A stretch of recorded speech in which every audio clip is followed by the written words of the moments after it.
Olá! Hoje a gente vai mergulhar em dois mistérios ao mesmo tempo. Primeiro, um dos últimos casos de Sherlock Holmes. E depois, o segredo por trás da tradução do livro final dele. Vamos lá? Para começar, vamos direto para a ação, para um dos casos finais de Holmes. Um caso onde ele encara um adversário assim, realmente formidável. A história se chama O Cliente Ilustre. A história já começa com essa frase que dá até um arrepio. É com esse aviso que Holmes e Watson ficam sabendo, por um intermediário, do homem que eles precisam parar. Só essas palavras já dão o tom de um dos casos mais arriscados da carreira inteira do detetive. E o tal homem perigoso é o Barão Gruner. Holmes, claro, já sabe quem é. Ele o identifica na hora como um assassino que conseguiu escapar da justiça por um detalhe técnico. Um cara charmoso, bonito, rico e, nas palavras do próprio Holmes, venenoso como uma cobra. Agora, olha que interessante essa comparação. A gente sempre pensa no Moriarty como o grande inimigo, o Napoleão do crime, né? Um adversário intelectual. Mas o Barão Gruner, ele é um tipo de mal completamente diferente. Ele não comanda um império do crime. O negócio dele é colecionar e destruir almas, uma de cada vez. Isso torna um inimigo terrivelmente pessoal e perigoso. Mas, enquanto Holmes enfrentava seus últimos casos nos contos, o criador dele já planejava esse adeus há muito, muito tempo. Vamos mudar um pouco o foco para entender como essa coleção de histórias quase não existiu. E aqui está o homem por trás da lenda, Sir Arthur Conan Doyle.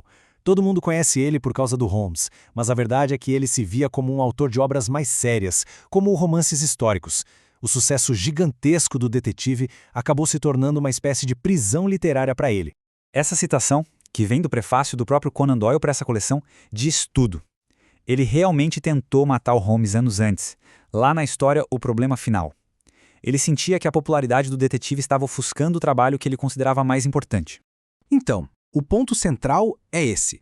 O autor vivia em conflito com a sua criação mais famosa.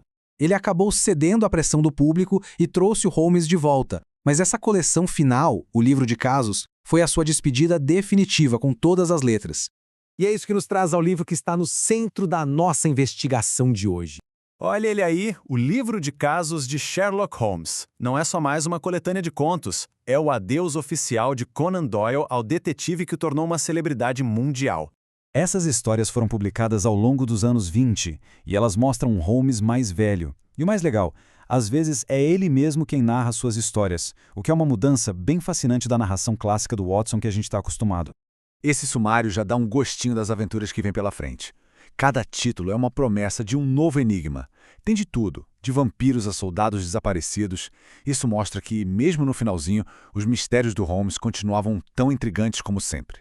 E agora, a gente chega na parte mais fascinante dessa edição específica do livro. A investigação não está só nas páginas dos contos, mas no próprio ato de trazer essas histórias para o português.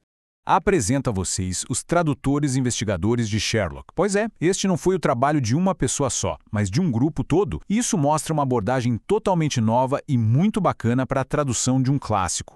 A ideia toda nasceu dentro da Universidade Federal de Juiz de Fora, num curso de tradução literária. O processo foi super colaborativo, com alunos e pesquisadores discutindo e definindo juntos como seria a tradução. E o resultado tem algo único: os paratextos. É aqui que a mágica acontece. Depois de cada conto, a pessoa responsável pela tradução escreveu um texto explicando as dificuldades que encontrou. Como é que se traduz uma gíria da era vitoriana? Como manter o tom formal do Conan Doyle sem parecer datado? É uma janela para a mente de quem traduz, transformando o tradutor num verdadeiro detetive da linguagem. Certo. Então, o que esse projeto todo nos diz sobre o legado de Sherlock Holmes e sobre a arte da tradução? Essa citação das organizadoras do projeto resume o sentimento perfeitamente. Traduzir um ícone como Holmes não é só um trabalho técnico, é uma responsabilidade cultural, um desafio de equilibrar a fidelidade original com a acessibilidade para o novo público. E essa é a grande sacada. Assim como Holmes examina pistas para resolver um crime, essas pessoas examinaram o texto, o contexto da época, as nuances da cultura, tudo para resolver o enigma da tradução. Eles mostram para a gente que traduzir é em si um ato de investigação. E isso tudo nos deixa como uma pergunta para pensar. Sherlock Holmes é um personagem imortal, claro, mas cada nova tradução especialmente uma feita com tanto cuidado, é quase como uma ressurreição. Ela apresenta o personagem para uma nova geração, por uma nova lente, e garante que o legado dele continue vivo e relevante. É como a silhueta do Holmes. O legado dele é inconfundível.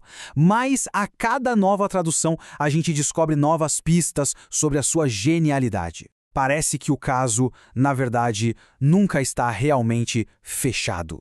Obrigado por acompanhar esta análise.